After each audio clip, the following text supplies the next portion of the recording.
Hello, fellow Mythrunians. Welcome to another weekly live stream. A day late because yesterday I was in a food coma from Thanksgiving food.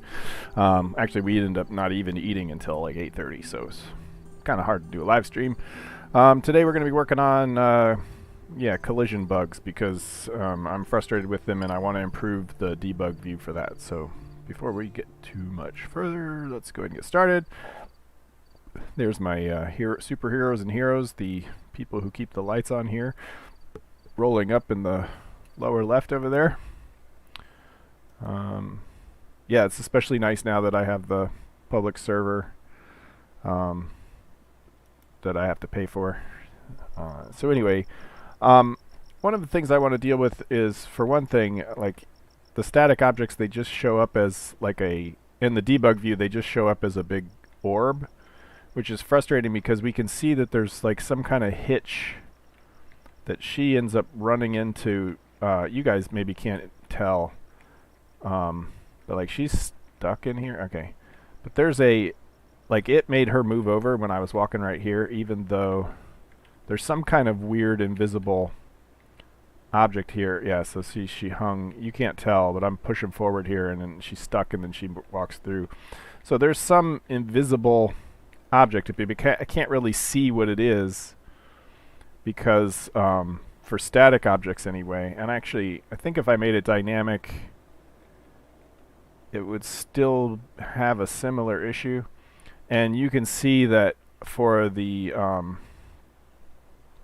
static rig here, which I'm not sure we're going to be able to fix, but it's just got this one sphere, and that's actually not even accurate. It's like way off.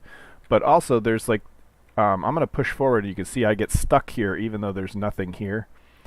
But that is related to this statue, which is why when I made the Halloween statues I had to make them holograms, because there's some weird thing here.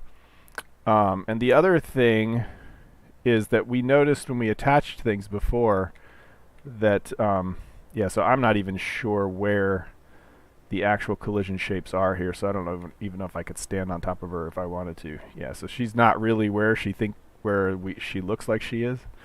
And here I am standing on top of. So there's something weird going on with the collision shapes. I think they're not taking scale into consideration. We found that to be true when I tried to attach swords and stuff to, like, I made the giant and I tried to attach a sword to him way back, and the sword was in the wrong place and the collision shapes were all messed up, and we couldn't stand on the back of the giant dog and stuff like that. So there's a bunch of different collision shape issues going on. And so I thought even her debug shape is not right because it's just showing spheres for everything, even though some of these are actually rectangular prisms and stuff. And so I thought it would be good to just go through the debug and just kind of improve these debug views and also make it work for static objects if I can. I have not looked at that, so I don't know. It's one of those things we're all going to learn together because I haven't had a chance to look, and I've been still working on inventory stuff, and so we could get into it. It could be really easy to do, it could be really hard, but anyway, we'll spend a couple hours on it trying to improve this view to be more accurate. Because the next thing is, when I start working on characters, the one thing we're going to want to do is be able to like have combat with them, in which case I'm going to need to know where we hit when we swing the sword, so I can relate that to what they're wearing and stuff. And so I need all these to be accurate, and I need to be able to see where they are. Potentially I have to have a second set of collision shapes, for contact hits. Potentially I can do something else, but we need to get it working first correctly before I can sort all that out. Yeah, so let me real quickly show you what I worked on over the week. I've been spending a lot of time on the inventory management, the container management code. Essentially, I'm trying to flesh out all of the missing pieces, even that were missing in the old inventory stuff, so that whatever we want to do in the future, the groundwork is already there and mostly accurate. So I've been trying to fix all of the things that were hard-coded to be automatically calculated. I was trying to explain to my wife that I make a lot of extra work for myself because I'm trying to make everything so generic. Yeah, so here we got, it's drawing the bounding boxes of these to make sure I understood where they were. And then it's kind of used an automatic layout thing to kind of lay them out by size, you know, placing the biggest shapes first. In reality, if you had a treasure chest open, this is not the view you would see. But here I've like done a test scabbard, so we've got like a scabbard in here, and it's big enough to put the sword in. So we've got that going for us. And temporarily I've wired, you got to get it just exact. Temporarily I've wired up this to do an auto layout of the inventory too, which is kind of cool. So this is, I think, where most people will see the benefits. You can sort of auto layout the stuff you can. So if I take some of this stuff out, oh, it just fits. Oh wow, nice. Yeah, sure it does. So let's move some of these in here. Okay, so we can auto layout this, and it'll do that. So I actually think this is kind of neat. Like I hadn't really thought a lot about how I wanted to do scabbards, but implementing them as a regular container that's just big enough for the sword kind of has some interesting implications, because if you don't want to put a sword in there, you could hide things down in there that would fit, which you could do in real life if you wanted to shove a bunch of coins or gems or whatever down your scabbard. So anyway, we can redo this layout and it will sort of resort those.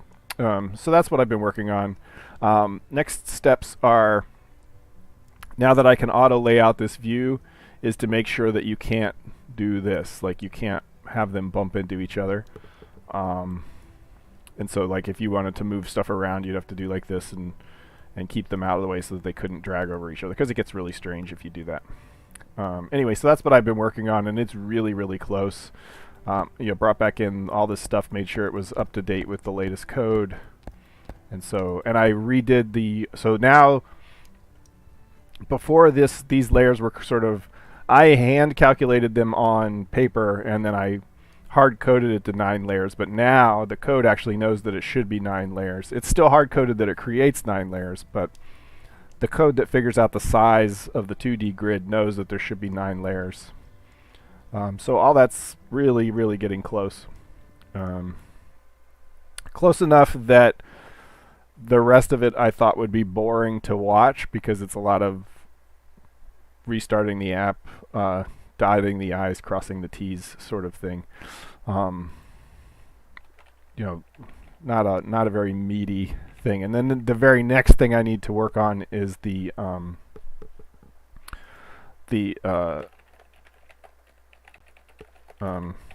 character stuff again, and I'll show you where I got that before I stopped working on it before. It's kind of in an intermediate stage when I left it, but this is one of the reasons I want to get collision shapes working really well. Here we go. Come on, you can start faster than that. All right. I hope everyone who celebrates Thanksgiving had a good Thanksgiving. So let's create a human female rig. Yeah. So when I redid all the rigs, they lost their default clothing, or she lost her default clothing, and that's totally fine. So we can center it in control, and oh yeah. So something is slowing this way down. Yeah, the frame rate died or something. Anyway, so like it knows it's supposed to step up, but I got to the point where I was about to imitate the step up, or implement the step up animation. You can see it knows where she should be trying to step up to. There's that I can't easily get to there, but see right next to her there's a blue arrow. Let's do this. Right next to her there's a blue arrow right here. That's where it wanted to step up to. And so like now I can add the animations to do the step up, which won't be a real animation yet. It'll just, you know, hover her up kind of like a jump. Or actually I may implement it as a jump.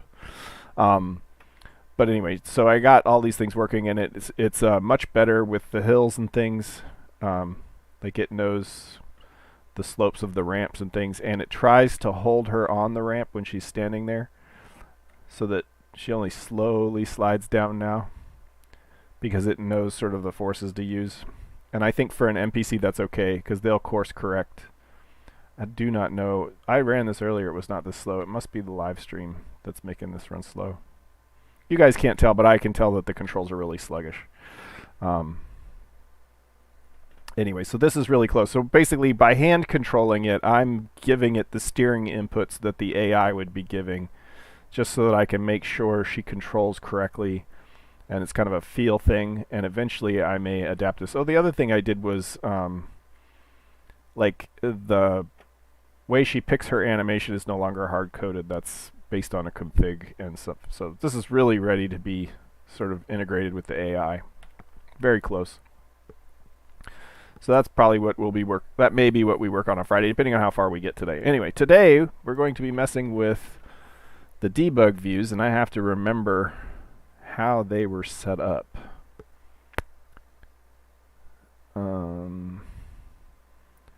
Let's see, YouTube says there's 4 people. Cool. Alright, so first of all, I think I can close a lot of these. Yeah, because I implemented the layout code actually in Java code, so it's all ready to go. It's even checked in. So we can boink, boink, boink, boink, boink. Just clean up what we've got open a little bit. I shouldn't need to mess with any of that stuff.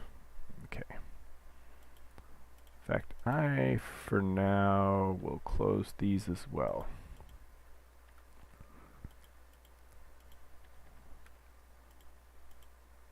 We'll get back to... So I have to remember how the debug view for the physics is actually part of the shared physics library, but there was some way to tap into it because Mythruna adds some customizations for the rigs and things, and I think there's some stuff in here.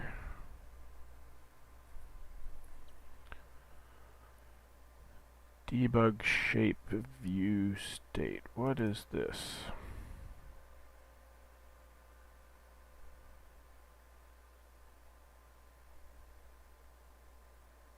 This is where it would have been nice if past Paul had left me a comment.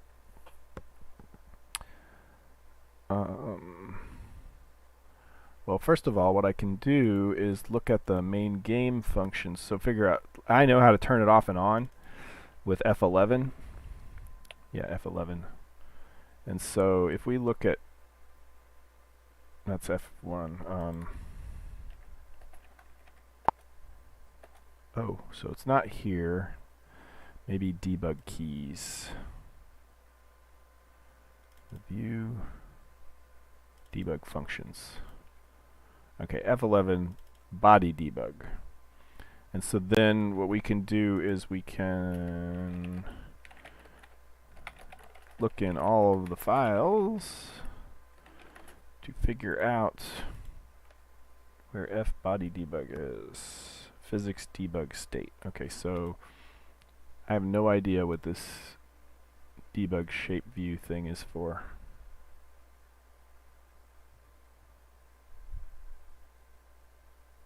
Oh, yes I do. This is what's used to make like just random debug shapes in the world. Like if some piece of code wants to have an arrow or a little box or whatever, that's what that is for. But the physics debug state is here. This is the one that controls all of the other states.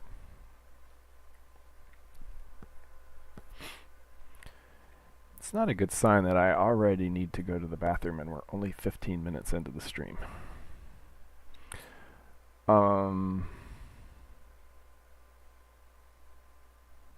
Alright, so yeah, we've got static contacts. Okay, so this is only controlling like the the individual.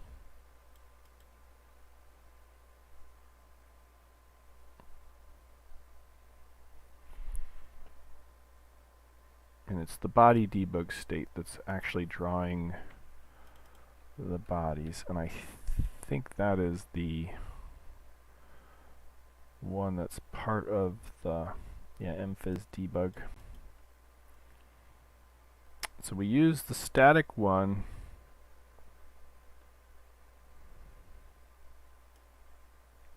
What are we giving it mphys system for? So that it can get the body shapes. Let's figure out how.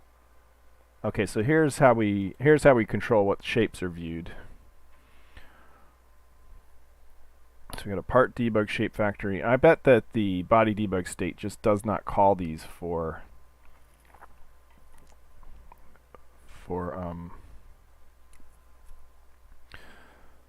static objects. Let's go and find it.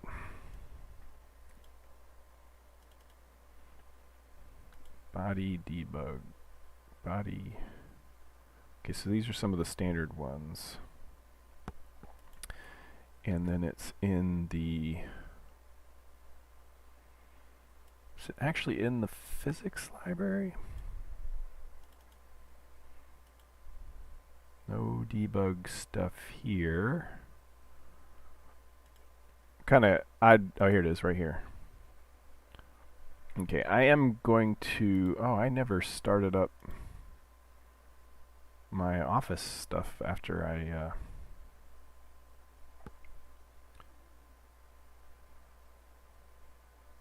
after I rebooted. So last live stream, you know, Java stopped working. And so I had to reboot. And I never started up LibreOffice again. Okay, that's fine. Where are all my recent files? Just dumb. Okay, we want this one. Yep.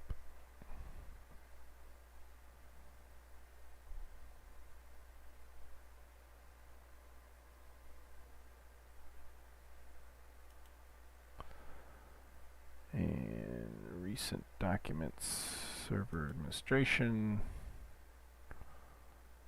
I just always have these open through scripting. Just give me a second. Yeah, World Gen Notes. This is just like the general live stream stuff that I've been using everything. And this is why I wanted to bring it up, because I am going to be right back. I got to go to the bathroom real quick. I'll be right back, guys.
Okay, I have returned, as you can see.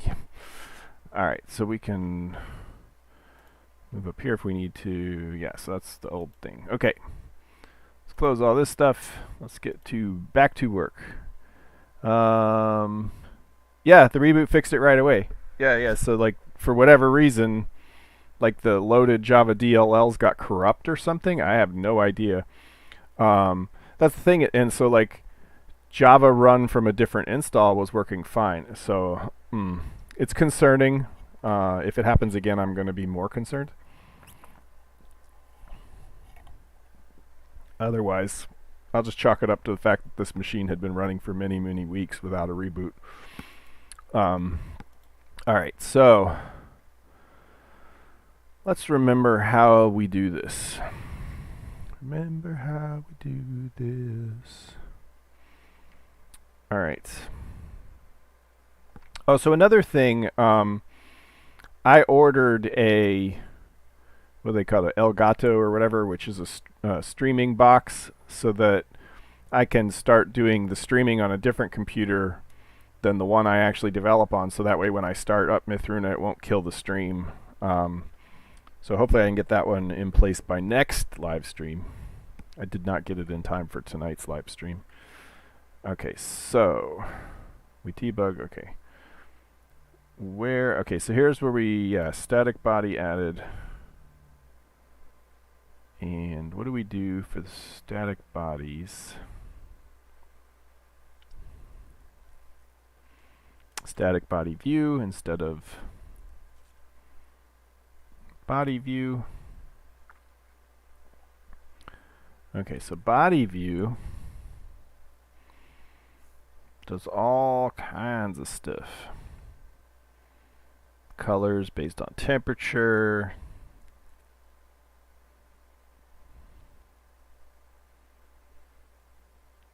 And then the static view, just static color black. Wondering if I want to start using a different color for that. And then it probably has no facility for updating at runtime, for one thing.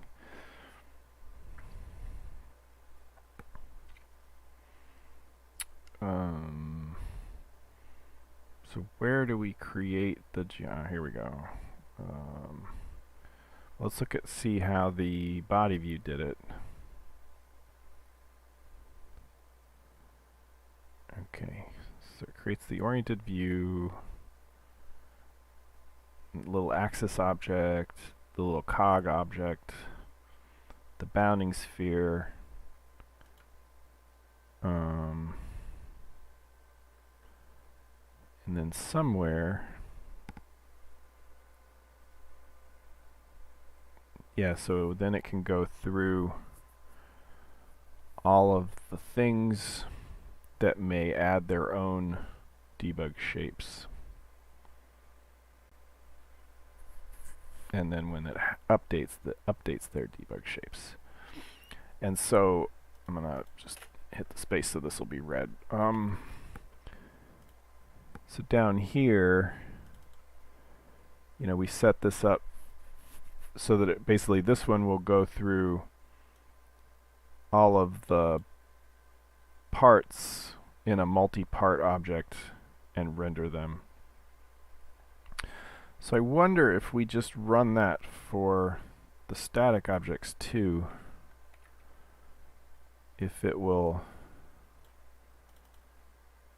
like, well, for one thing,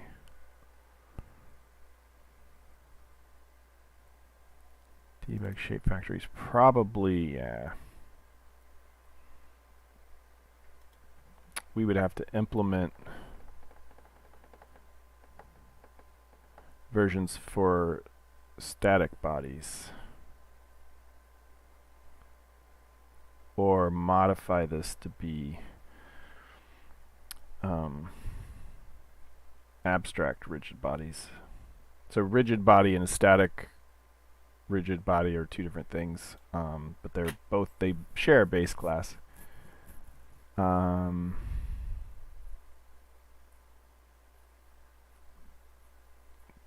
going to see, we probably implement the shape factory over here, I'm guessing.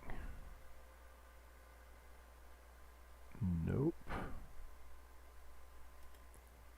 And maybe over here. Yeah, block shape factory. Oh, that's not part debug shape factory. Okay, so this is the one Extend down body parts hierarchy and adds debug shapes for each part. This does not automatically deal with animated parts, but can be useful for debugging static at the time anyway. Yeah, so that's going to be the other thing, is making this animated.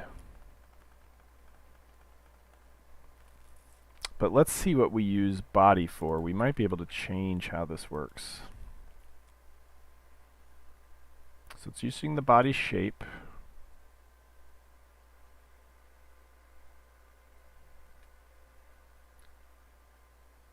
And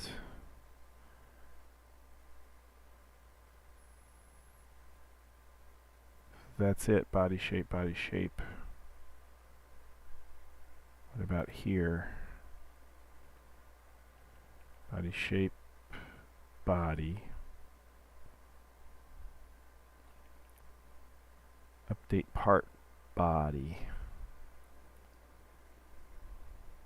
What is the view? The view is the part debug view down here. Body. I think get shape relative cog is specific to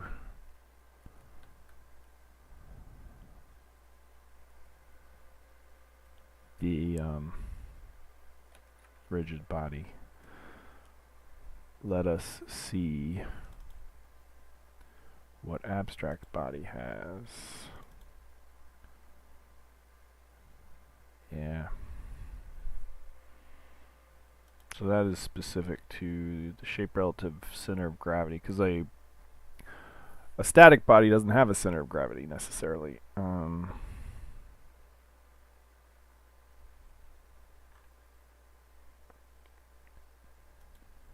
One thing we could do first, before we get too deep into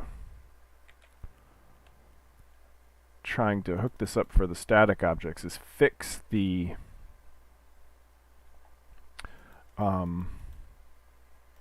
parts to be their proper shape. So like every single one of them is just making a bound sphere.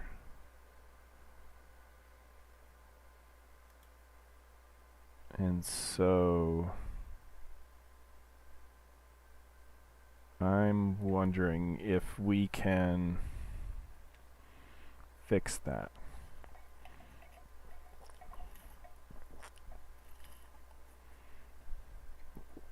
Okay. So one of the things I added recently was that a part knows what its min and max are. So in theory, and here I thought I constantly missed your stream, and nope, you defected to YouTube. I've always been on YouTube. My live streams have always been on YouTube. But welcome, Mad Jack, the real Mad Jack, as opposed to the fake Mad Jack. How have you been?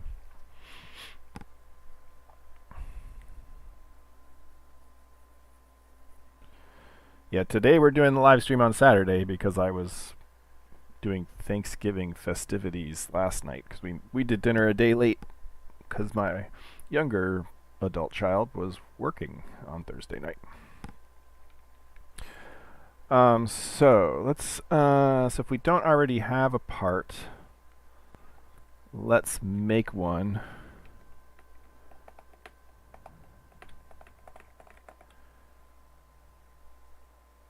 No, I have never done Twitch. I've considered it, but I wouldn't even know how to start. I don't have a Twitch account even. Maybe you're thinking of some other long-haired developer.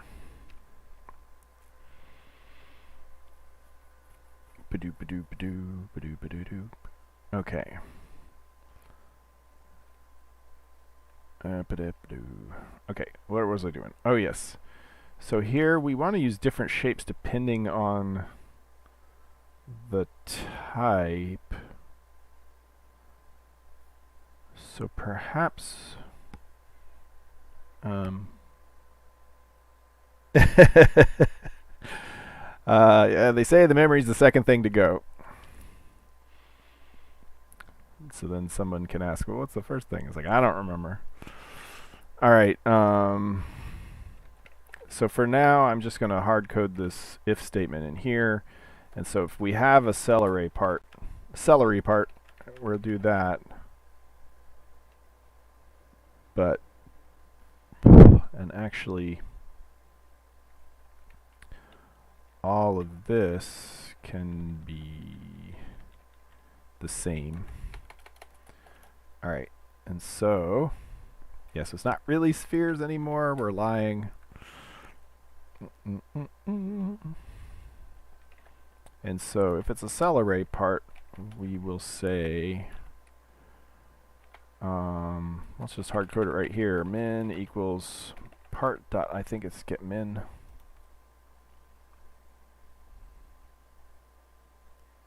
Or it's an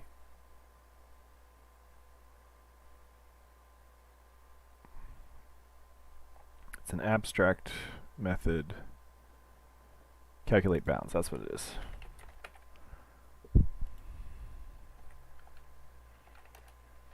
So what we do vec3d double with two O's, that's not going to work. Positive infinity. Now I'm wondering who you watched on Twitch and if they're an imposter. Let's do negative infinity. Not negative. What are we doing with our lives? Okay. Now we can say part.calculate bounds min max. And then box equals box. This is our mesh. And what is the magic incantation? Oops, wrong window. For creating a box. It seems like I've done this recently.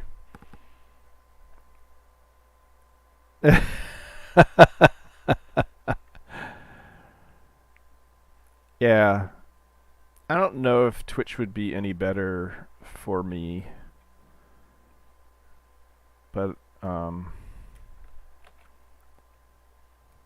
it's funny, I feel like even when if I was to publish YouTube shorts, I feel like it's easier to do from Twitch,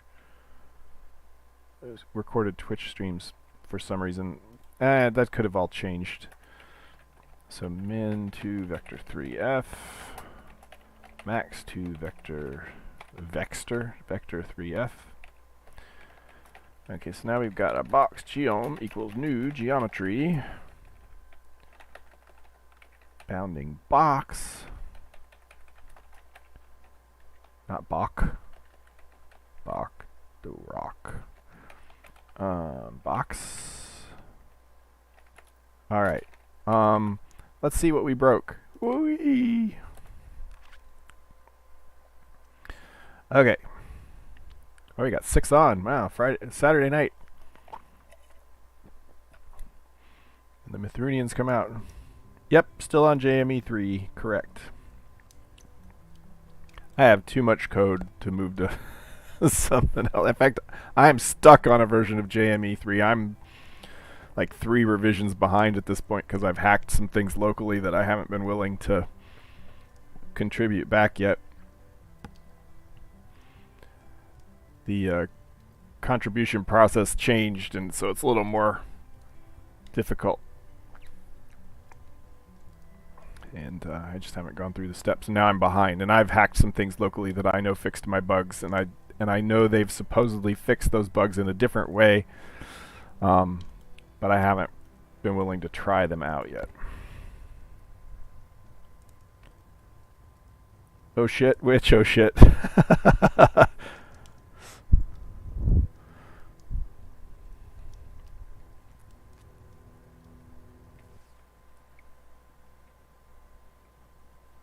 The unwilling hacksaw. Yep, that's me.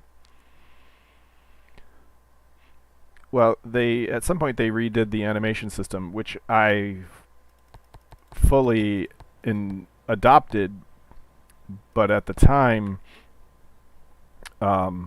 it had some issues.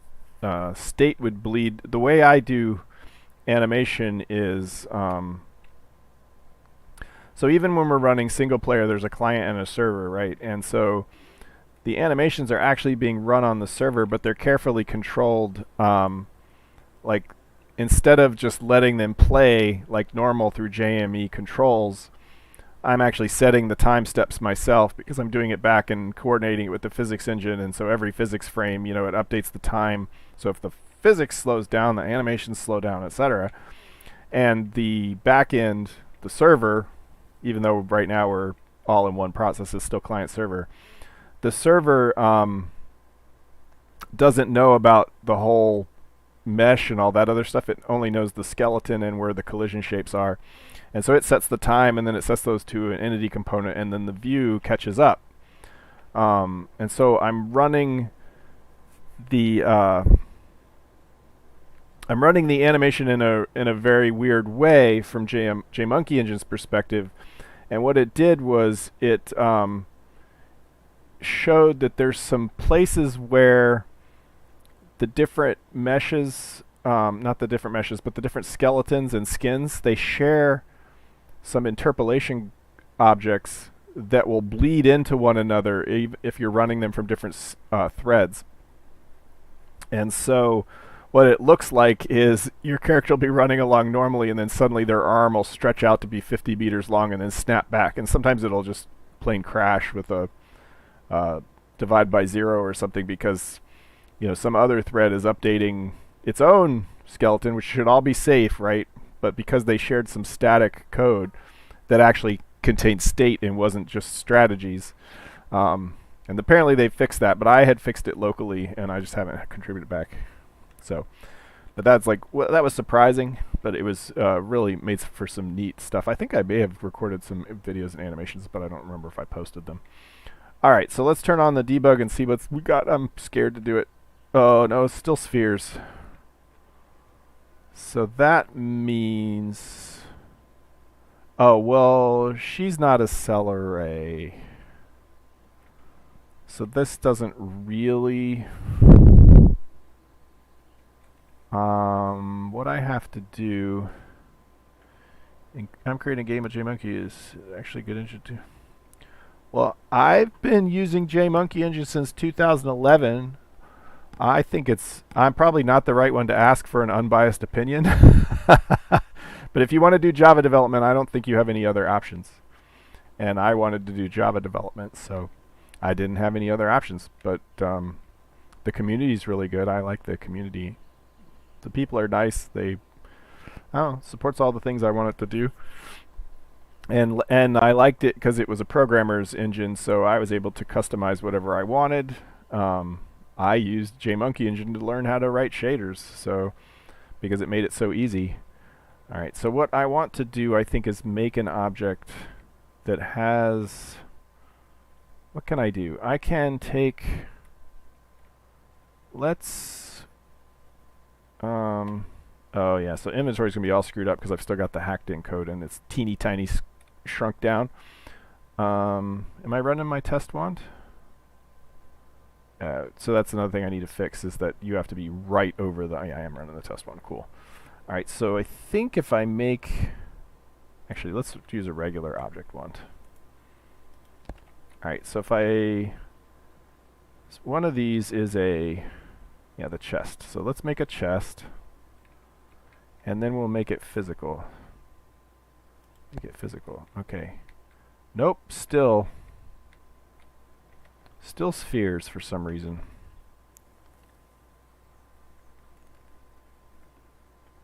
Yeah, jmonkeyengine.org is watching. Wow, we got a lively stream tonight. That's awesome. I started around the same time as Paul, but I stopped about 4 years later.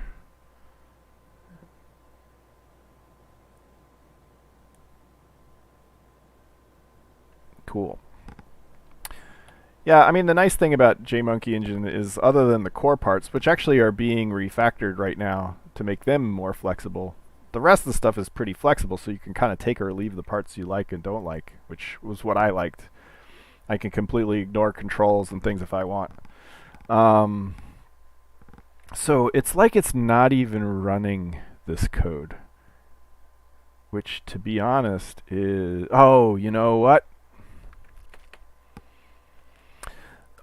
So we're in this weird place where, because a lot of the code Mythruna uses now is prepped to be open source as part of the Moss libraries, for those of you who haven't like been to 100 streams already. And so this code I just changed is part of the open source, the unreleased open source code. So I have to go over there and I have to build that library separate, which is SAI2M block in this case. Yeah, so I have to build that. So that it really wasn't running our code.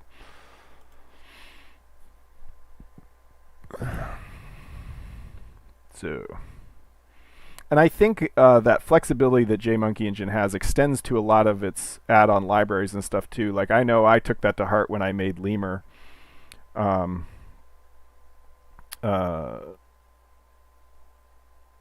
you're used to CSS.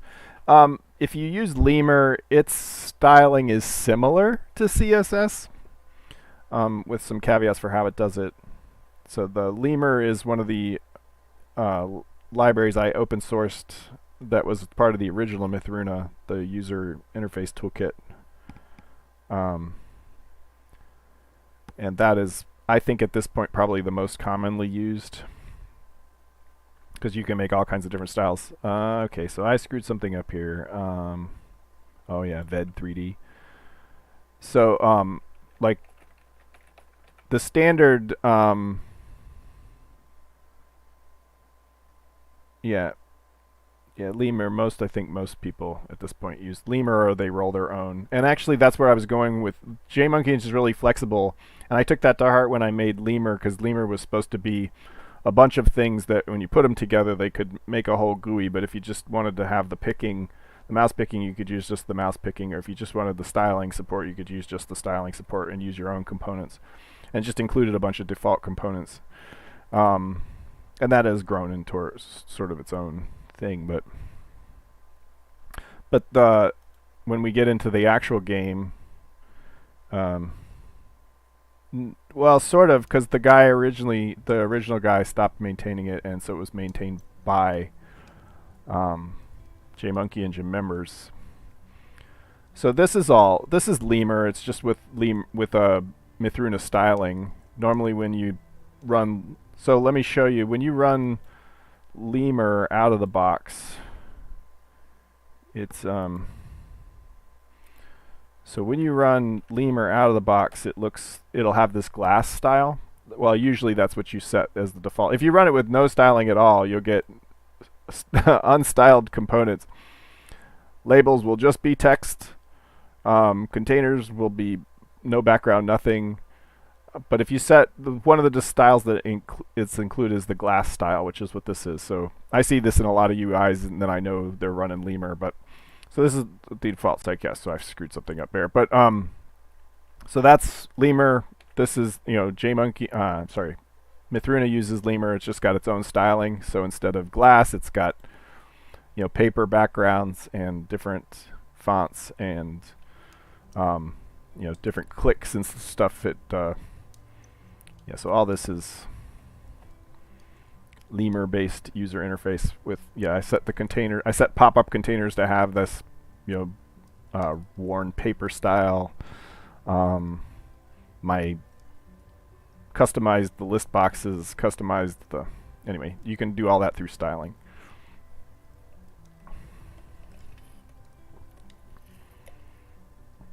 I think the only custom 2D component I wrote for Mythruna was the map. Everything else is standard list box, with its own little sort of Mythruna styling. And eventually these will all be like books. And so that's the other thing is, with with Lemur, because they're just JMonkey Engine objects, you can include them in your scene as 3D objects. So actually, the even the inventory, yeah. So even the inventory here, when you bring this up, like when we bring the inventory up, hold on, it's taking its time here. This is also a Lemur user interface. So this 3D grid and stuff. These are just using the standard some of the standard drag and drop stuff that's included in Lemur. Obviously, it's projected onto a 3D object. So, but even the thing I'm using to drag this around in this, that's a Lemur control. So this makes it easier to put these kinds of things together. It's already got some stuff in to be able to drag things from one container to another. It's got all the hooks in there to do that. I shouldn't have been able to do that. Oh no. I dragged the bag into itself. So I haven't put those kind of rules in there that you can't do that.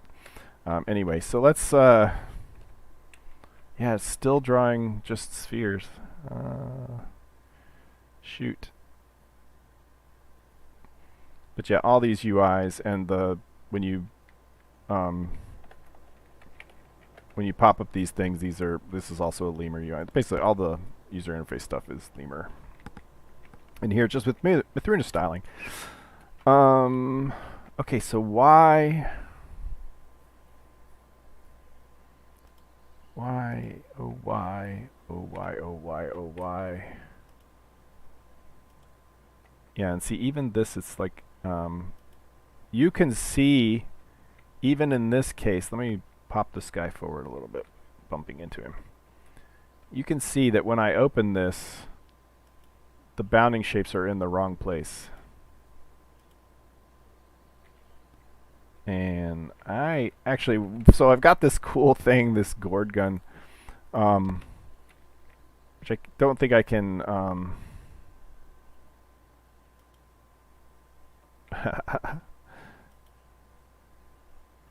yeah, we're going to make the physics engine freak out by hitting it with these. Yeah, so. Oh no. Something's messed up.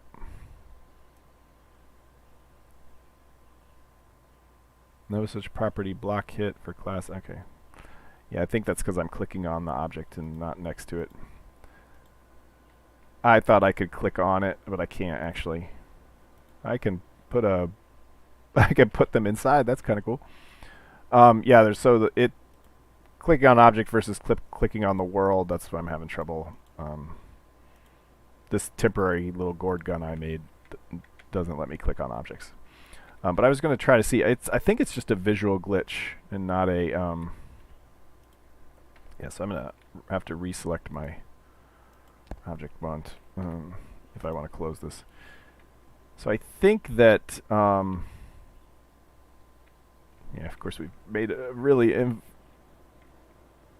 container in a container alert. Yes, we've created a singularity. I think it's weird that it won't let me drag it back out again. So yeah, it's well and truly screwed up. Yeah. So because it's not actually hooked up to scripting yet, none of the rules are in place other than the fact that you can't drag it on top of other things and you can't drag it out. That's one of the things I'm still hooking up. But so why? Okay, so why is it not using my code? And B, why? Yeah, so the physics knows. Oh, well, we've already said that the animation wasn't going to work anyway. And the fact that it worked at all at first. Okay.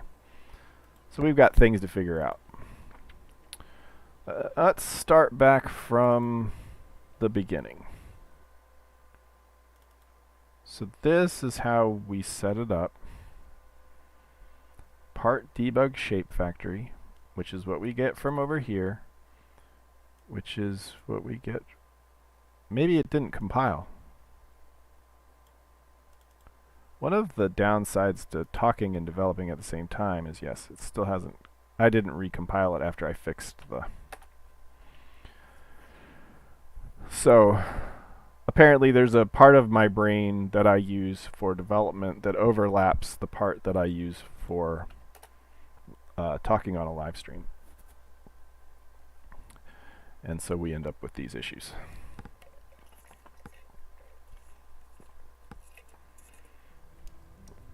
I think it's interesting that that was animated, though. Means something... There is an update.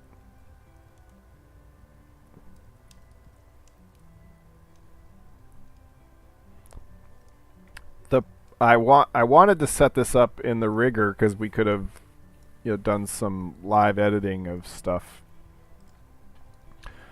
rather than having to restart Mythruna all the time and kill my live stream. But setting it up to load complex objects, which is what we needed to do, was not as straightforward as I would have wanted. I recently had to add that to the UI code, the UI prototyping code, where I was showing the layouts earlier. And so I think I've got it encapsulated to a way that it'd be easy to add to some of the other prototype UIs. Blah blah blah blah blah blah blah blah blah blah blah blah. Okay. Alright. Let's see. Debug code. Are you going to work or fail or show different? Yay! That's different! Ha ha ha. Oh boy. Why though?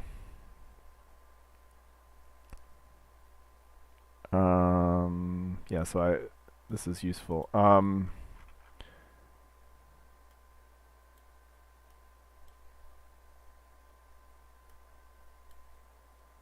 Yeah, different is good. I know it's running my code now, at least.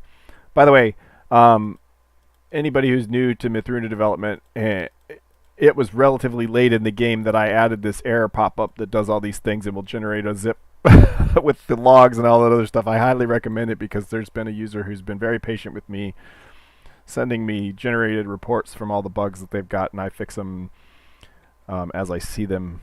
So cell array part, calculate bounds. But why are we... Why is it null, though?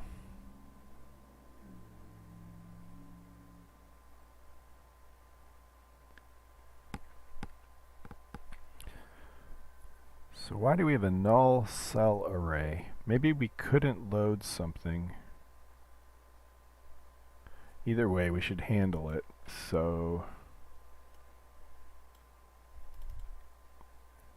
let's go to calculate bounds. And cells,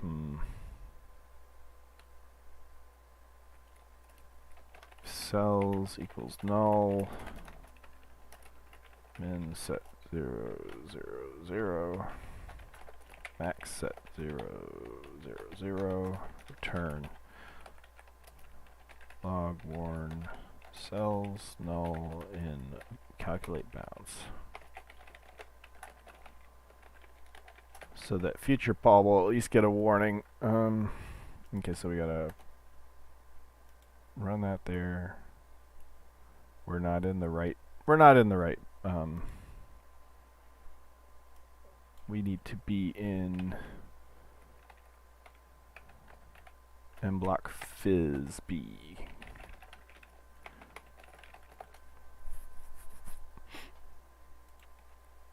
Oh, did it not? Oh yeah, I've still got the error dialog up, that's why.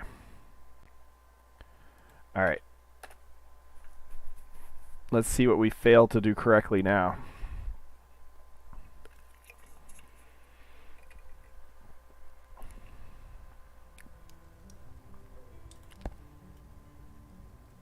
But yeah, that error dialog report thing, I may have to move that over to the open source layer because that's super useful.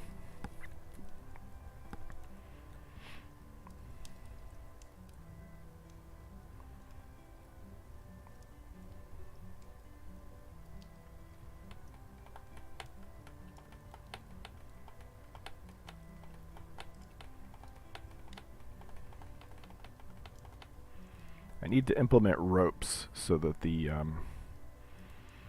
airships look correct.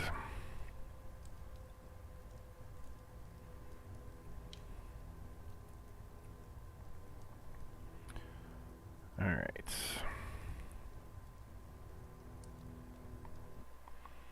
Let's try again. Always with the trying. Alright. So let's do F11. Hey! We've got boxes in very wrong places.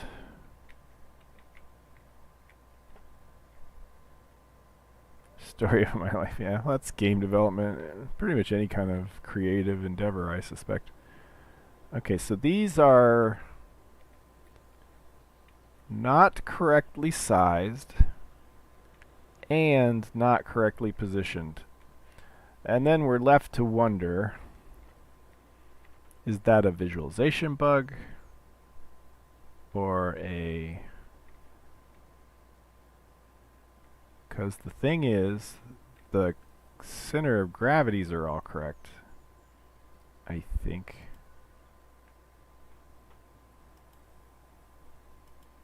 And I think it's interesting. So it's not really animating, it's that I think these shapes get attached. I cannot explain why that is doing what it's doing, actually. I don't know if you guys can see, but these this chest is actually made of 3 parts. It's got a base box, it's got this ring around here, and then it's got the lid piece, and the ring and the lid are kind of attached, and so they open together. And then we can see these yellow highlighted lines, which maybe you can't see on the live stream, but we can see the boxes here. I should allow setting the wireframe thickness like I did in the other stuff.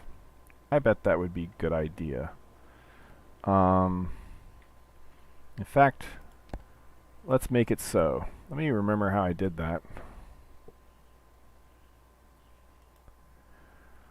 How me do that? A age-old question. We had the playground physics state. We have the debug view state. Where is the wireframe thickness? Line width. There we go. Line width. What do I do with that? I set the line width. So I'm just setting it as part of the additional render space. Yeah, that's what it felt like. Or rotate. Yeah, rotated. I'll have to look at it again. It felt like it was rotating in the correct direction, but 90 degrees. I don't know. And it shouldn't have been rotating at all. So that's the other thing. I think because the parts move. Yeah, I think until we get it in the right place, it's hard to tell if it's moving incorrectly, right? Because if you had a thing here and it's supposed to be rendered there and it's supposed to rotate like this, and even if like the offset's supposed to be up here and it's supposed to rotate like this, but the offset's down here, it's going to move weird. So until I get it positioned where it's supposed to be, it's hard to say if it's really rotating incorrectly. I think it is, but it's hard to say for sure. Anyway, let's go back over to our debug state, or the part debug shape factory.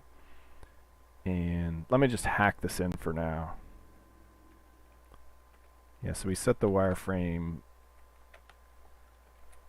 Let's just set the line width to 4. That's probably too thick. Let's do 3. And we need to recompile over here. Yeah.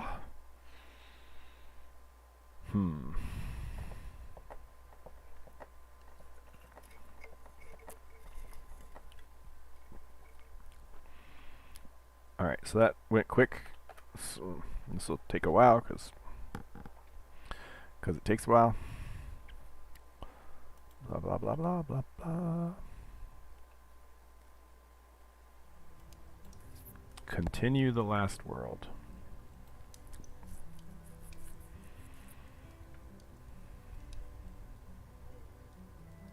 It's a lonely world ripe for adventure.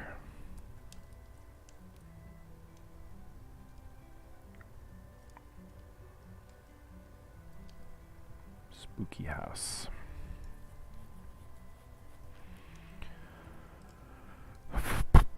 Come on, initialize them game modules.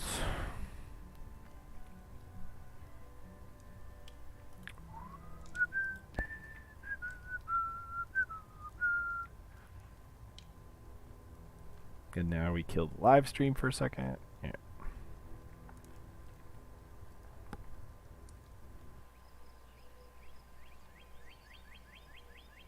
You can hear the birds and the owls. Okay. Alright. Back at it. F11. Okay, so we got thicker lines now. And as we open it... Yeah. And so the one thing is they're also not rotating. So I kind of feel like... I think it's because the center of gravity of the whole object is moving. So these aren't really... These bounding shapes aren't animated yet. So in theory they shouldn't move at all.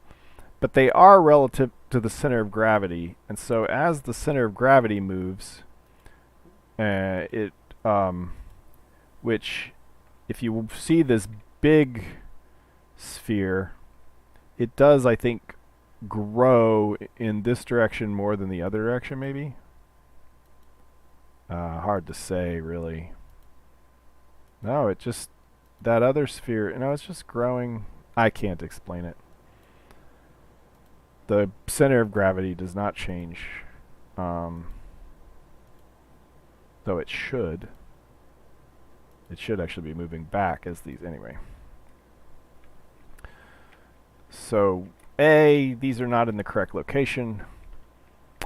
B, they are not animated. And let's just see. Oh, but hey, we've got like proper shapes for her now. They are also definitely not in the right place. Yeah, so we've got issues. I think what happens is because I'm just taking the min and the max, that's in shape space. We've got lots of different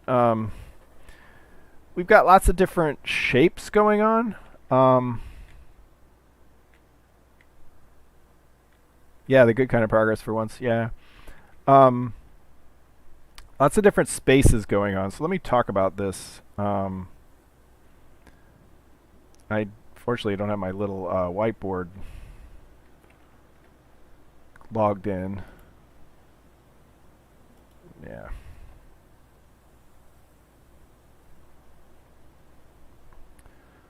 So there's a couple different frames of reference is what I'd call them, but you can call them different spaces.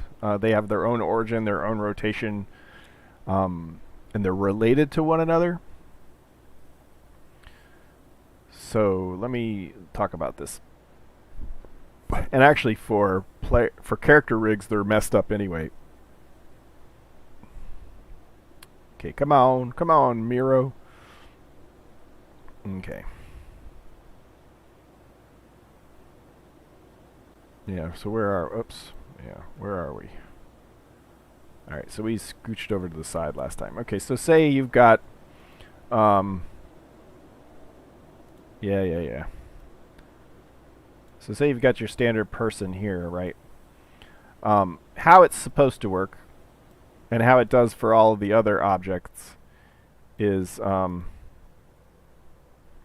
there's the center of gravity, which is if you calculate all the mass, you get a center of gravity of somewhere around here, right? And so that is the rigid body space that says there's a center of gravity here. Maybe I can use different colors. So can I use red? Yeah. Okay, so red So that's the center of gravity for the rigid body. So RB. Ah. Whoops. Went back too far. So that's rigid body space, okay?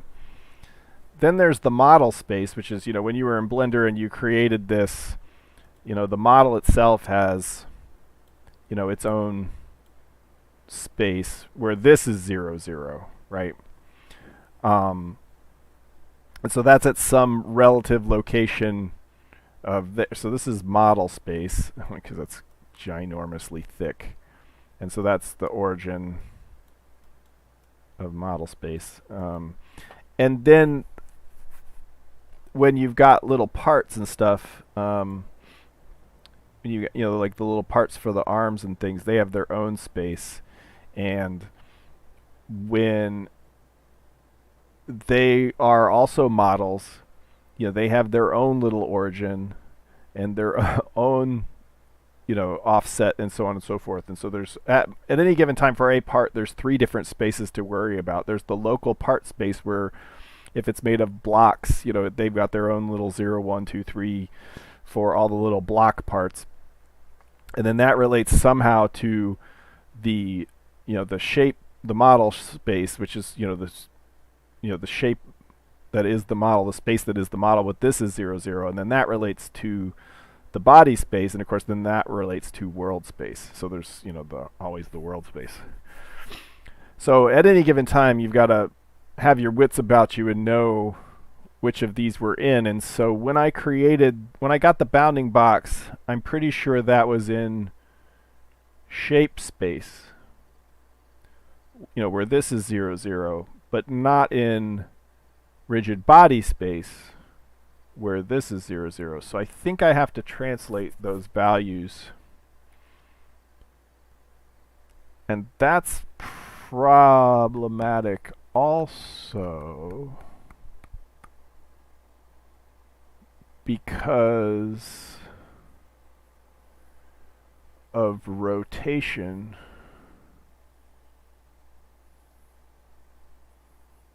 Yeah, so I've got to make the bounding box based on the local shape.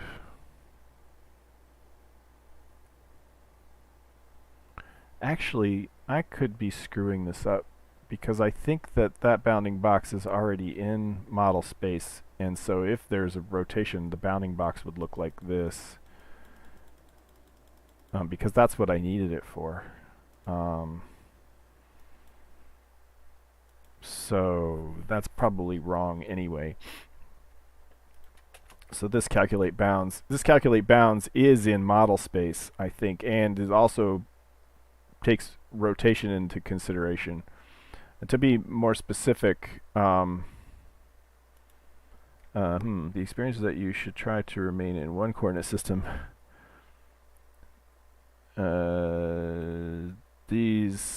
They're yes and no. Yes. I will tell you, yes, there's a good deal of my life has been dedicated to sorting things out between the different coordinate systems, but each one has its own reason for existing.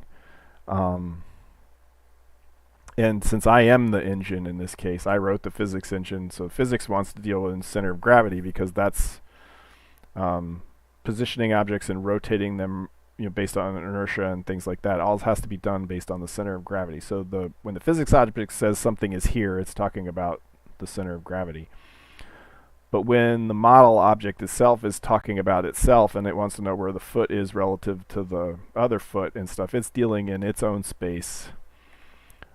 Yes, and no end of error and time spent in these various things. And I feel like after all this time I should have gotten better at it, and I'm not sure that I have, other than, like you say, reducing the number of them. And also the other thing is, if you're going to have multiple ones, be super consistent and be super consistent with your naming.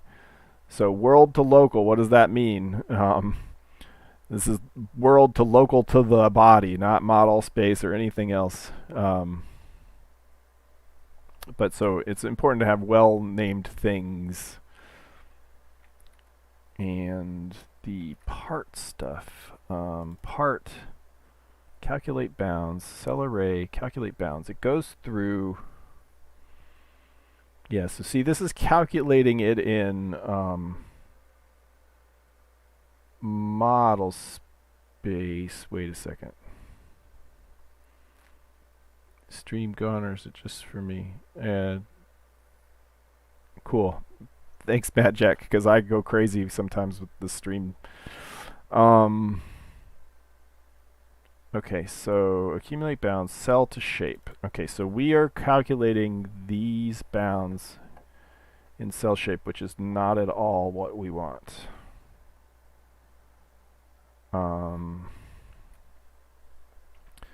So let's make a new one.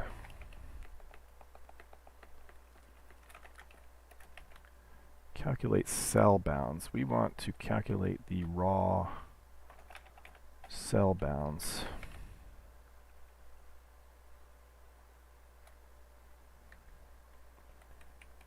And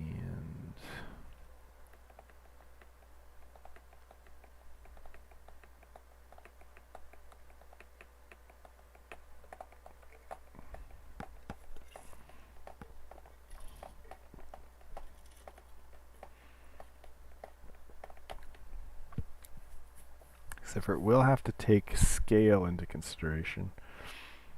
Cell to shape.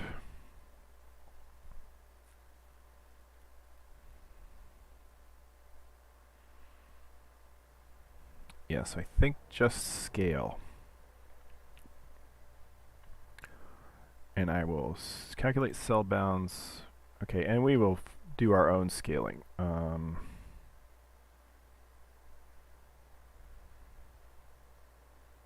Is there already a get scale?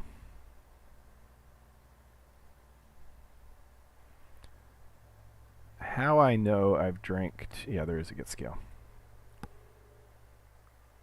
How I know I've drank too much Pepsi today is that I already need to go to the bathroom again. Not bad enough to drop the stream again, but just step away from the stream. But alright, so calculate cell bounds.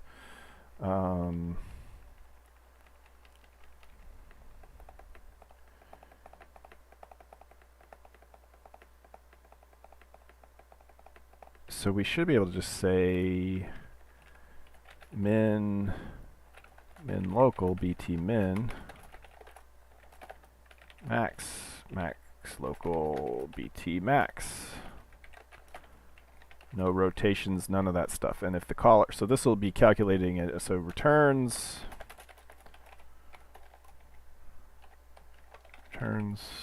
the min max in part space.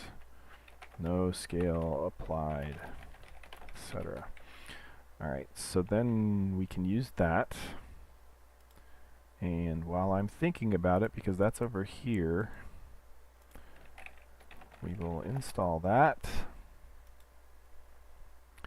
Calculate cell bounds. Cool. Alright, and then over in this code, we run calculate cell bounds. First of all, we need to cast cell part equals part.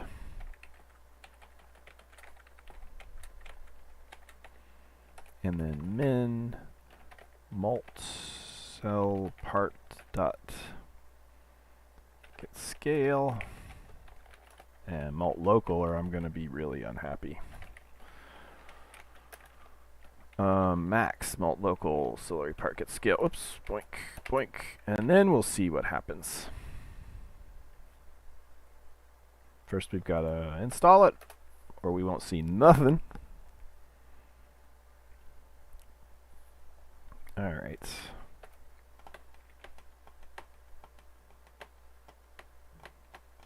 So if these are in the right place, but they're not animated correctly, I think I'll then pivot to, I might pivot to making the static objects work also.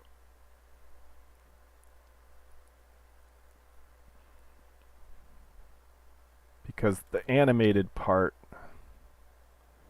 Actually, these are okay.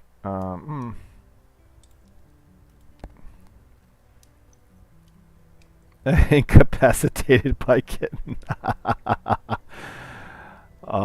Completely understand.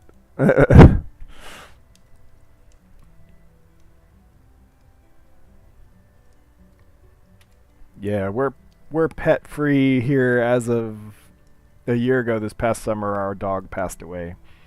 But last Thanksgiving, my parents came with their pets and to visit us, and they brought their little kitten, and it was the littlest kitten, and was into everything. And we definitely this Thanksgiving missed that activity.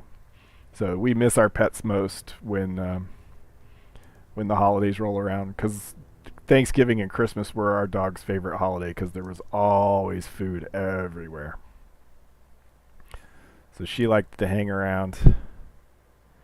Yeah. Okay. So the cool thing is, though, since I know Magic hasn't been on like all the live streams, let me show you.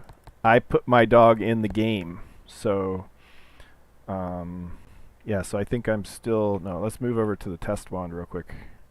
Yeah. So I need to fix this inventory badly. Okay. So let's. Where's my doggy? Hold on. Where's the doggy? I went the wrong way around the... Okay, here's my doggy. There's Kaylee. So I put her in the game. And for whatever reason, she is stuck. Reset the home. Why are you stuck, Kaylee? Let's pet you. Okay, there we go. Now you're not stuck anymore. And she'll follow me around. But if we give her things to chase, she'll chase the chickens. Or the Gafen. If she sees them. When she's done, like, following me around. There she goes. Now she's wandering. Now she's going to go chase the... Let me reset your home so you don't think you need to get back up the... There we go. Yeah, so she's got some AI issues, but that's my doggy. Yeah, there she is. She's gonna go chase the chickens. There we go. And she's gonna get really confused right here because there's a physics glitch. Anyway, alright, so let's look at the thing again. Okay, now they're even more wrong. They are wronger than they were. Okay, what are we looking like here? And these are even more wronger. This doesn't make sense. Oh, but I bet they're pre-scaled by being in the hierarchy. Maybe we don't need to scale them. Maybe they can just be their own size. Let's... assume that's the case. Also, I think that the min-max was not calculated correctly. Oh, yeah, because we gotta add in the local...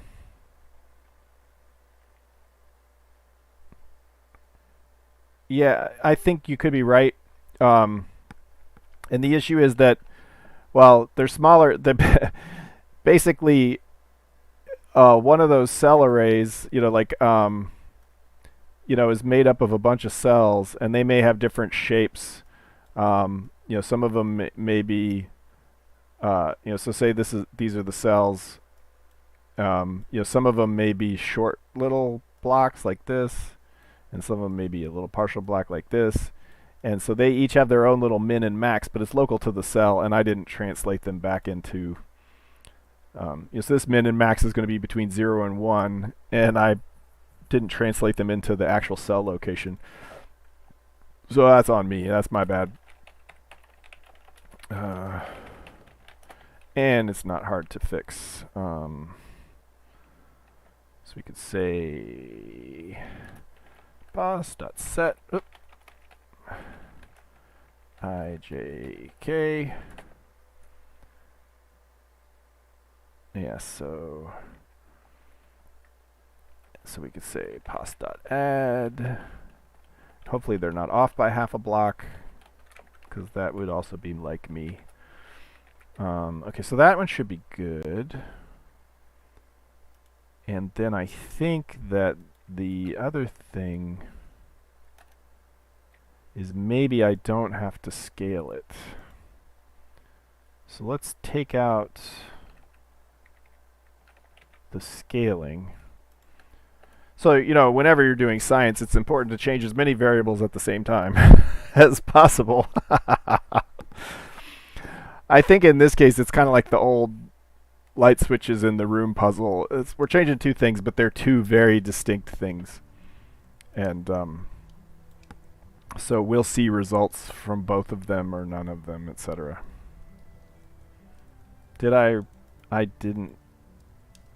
I don't think I recompiled the correct thing, and rather than sit through the whole world load, we'll make sure. We'll double check.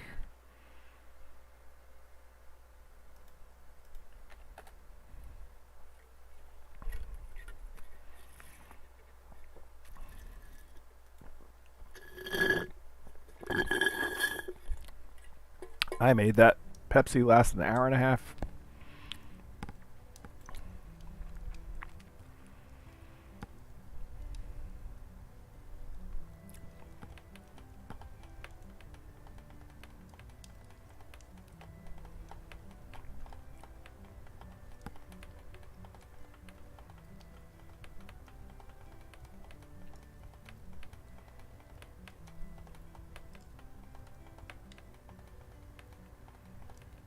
I'm curious to see when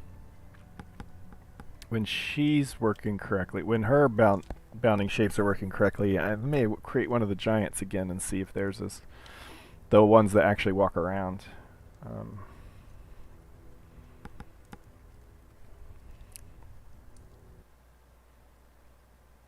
Come on. Alright, let's make it light outside again. Come on. There we go. Oh, crap. I missed. Alright. Okay. Let's see what it looks like now. Okay. Now, so they probably should have been scaled. And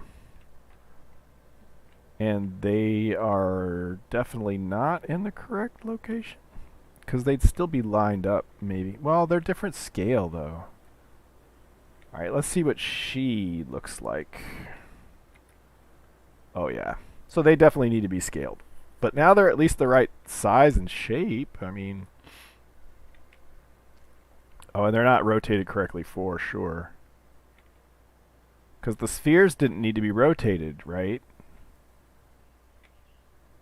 That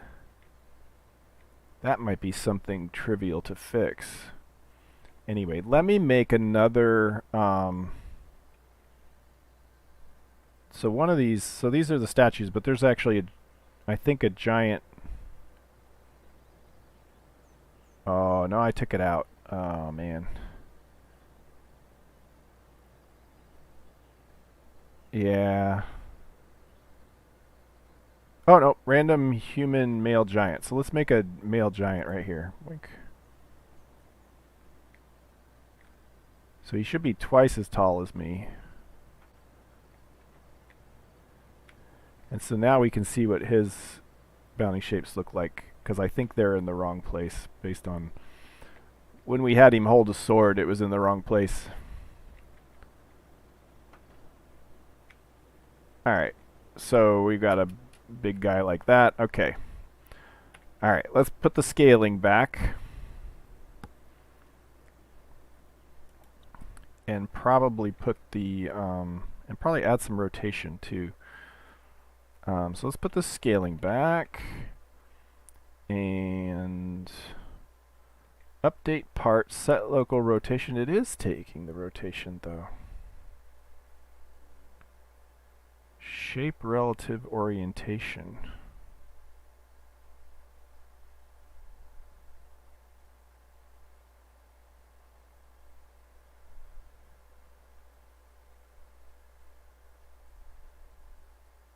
Oh, but not down here. We reset it. We potentially didn't even have any geometry. This is new geometry. This is, okay, I see. I'm reusing geom to be different things. So this is the axis, and we did set the rotation of the axis. So all I think we have to do is move that down there. Move that down there, right there. Down there at the bottom.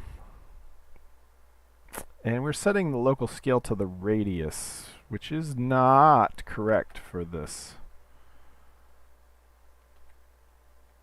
We want to do it here and probably here. Wait, if geom is null, yeah, we create a new one. Okay. Free man, that kid. Okay, so I shouldn't have to set the scale because I just scaled it here. Alright, let's try again. That's all we can do is try again. And if we can't get this working tonight, what I'll do is I'll set up one of my scripted prototypes so that I can just reload this more quickly without having to load the whole game every time. That's what I ended up doing for, what was it that I did that recently?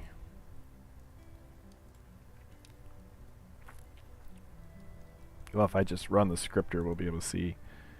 Oh, but only when he wants nice. Still, cuddly kitties. 7 months old's getting old though, right? They're getting bigger.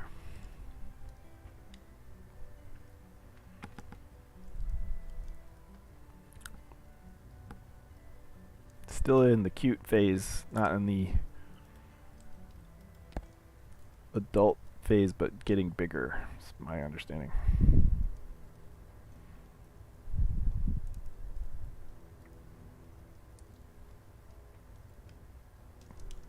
Yeah, we've talked about getting a cat here, but my house is not very cat safe. There's just all kinds of ways they could get into the walls and into the ceilings of different places, and so it'd be a ton of work to get the house ready for a cat.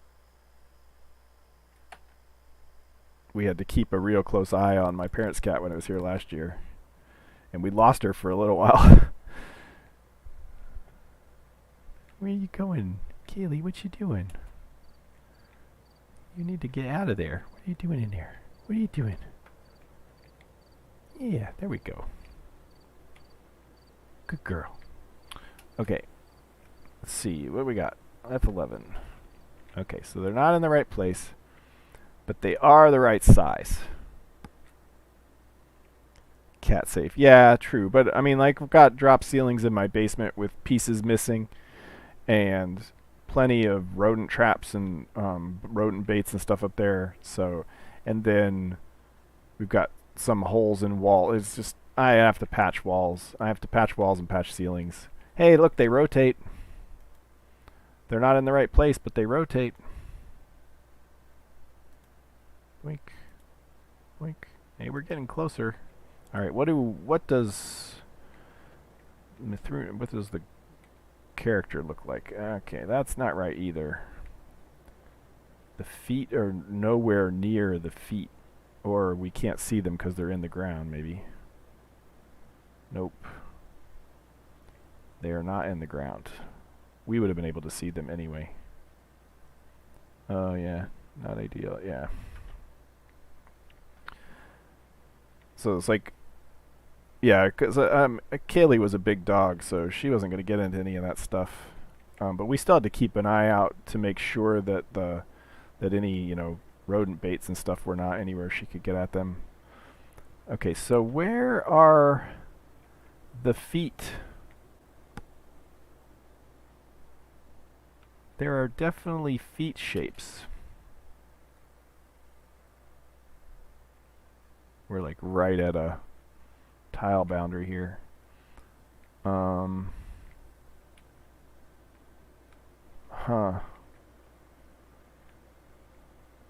I feel like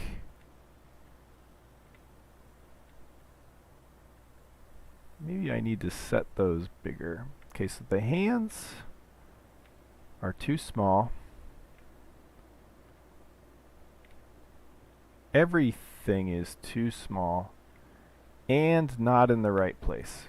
But I don't see the feet at all. I definitely see hands. I don't see feet. Just move back a little. There we go.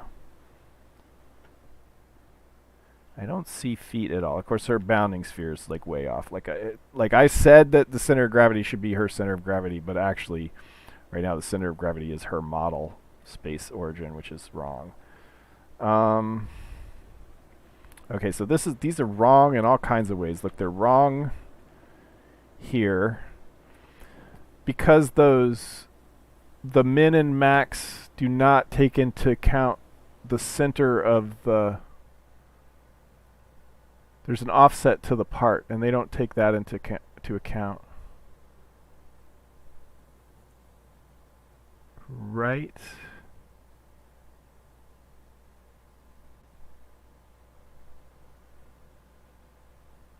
Yeah, because like I would have, rotation could explain. Yeah. Let me make the.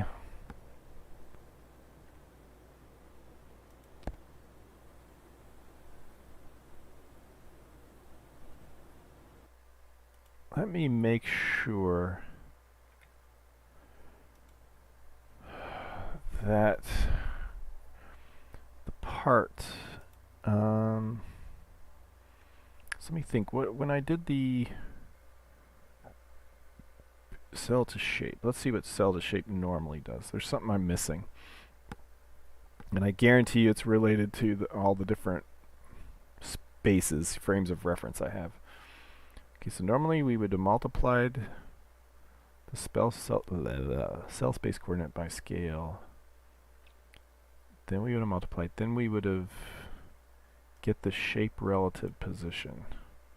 But I think the shape relative position is what we're using to set the location anyway. Part position equals shape relative cog. Subtract cog. Huh.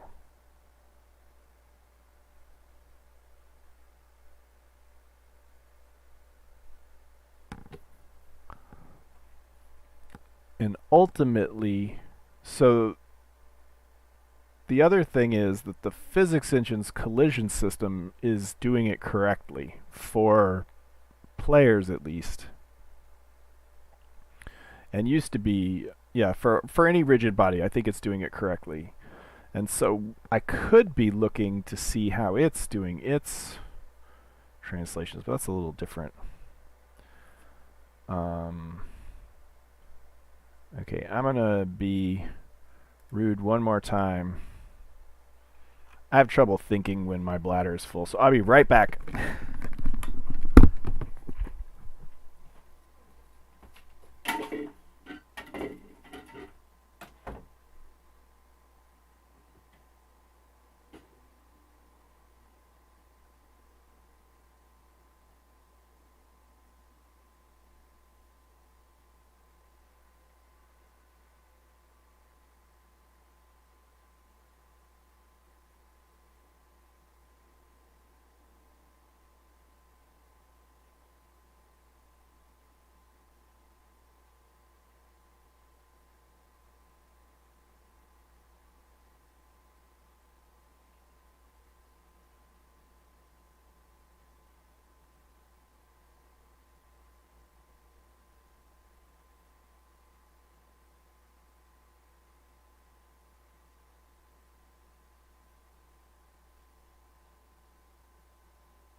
All right, I'm back. So yeah, it's funny. I've done how many 50, 60 live streams now or something, and I don't think I've ever stepped away from the bathroom. Maybe last time I did, stepped away. I had to make the be right back last time, I think, but here I'm doing it twice in one live stream. I think, I ate over the last few days more salt than I've ever eaten in weeks, so I think part of that is just all the water I've taken on. So I think this is wrong. This part position needs to change. If we're doing a cell array, I think part position needs to be old age. Yeah, it could be. Cell array part. Get shape relative position.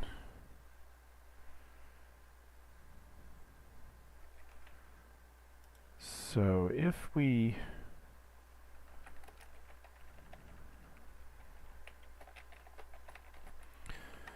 the shape relative position is relative to the overall model shape. And then I think we then subtract COG again to get us into COG space. I think that might be right. I have no idea where the I'll change this to 4 or 5 though. I have no idea where the feet have gone.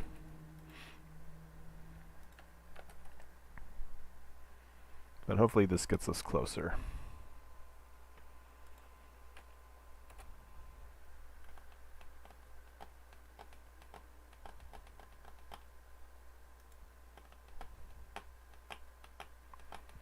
Let us see. They took a sabbatical.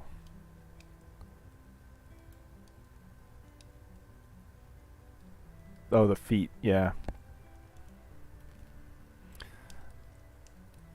The delay in the chat sometimes really gets me.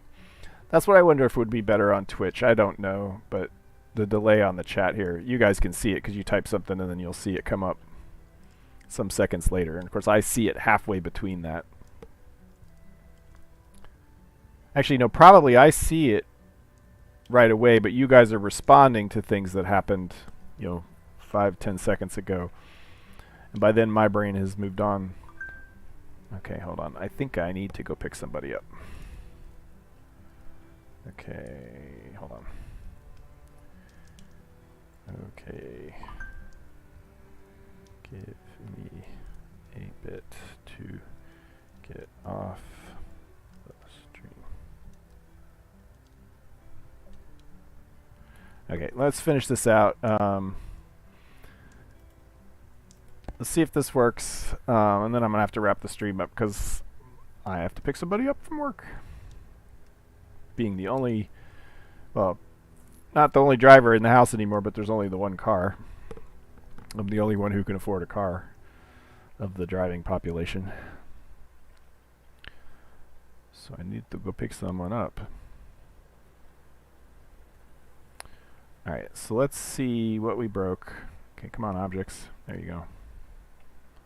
F11. Hey! Alright. Alright. It's always nice when you gotta go and you can make it work. Okay, so let us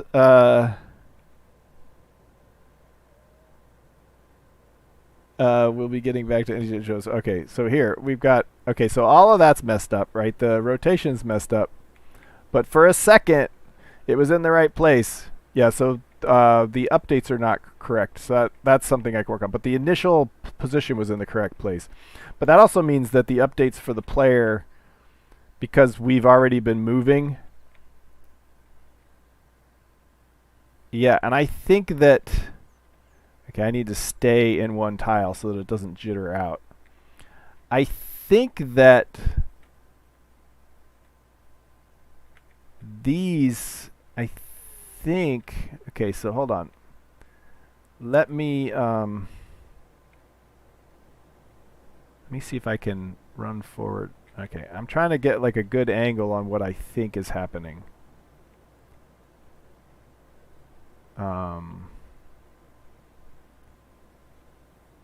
Yeah, unfortunately I can't explain the feet, but I feel like some of these shapes up near her chest, there's definitely the hands. The hands are easy to spot because they move with her hands, but the other, I think the stuff that's in her chest or right in front of her chest might be the feet. But anyway, it worked for a second. In fact, if I make another chest and I don't animate it, test chest. Blink. Oh no, that's the wrong chest. Oh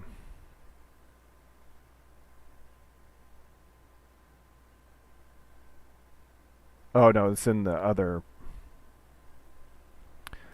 We need the other wand. Okay, so let's make another chest. Blink. Oh yeah, so I have to make it physical. Okay, so see, right at the beginning, everything's in the right place. Until I click and animate it, it's all like in the right place.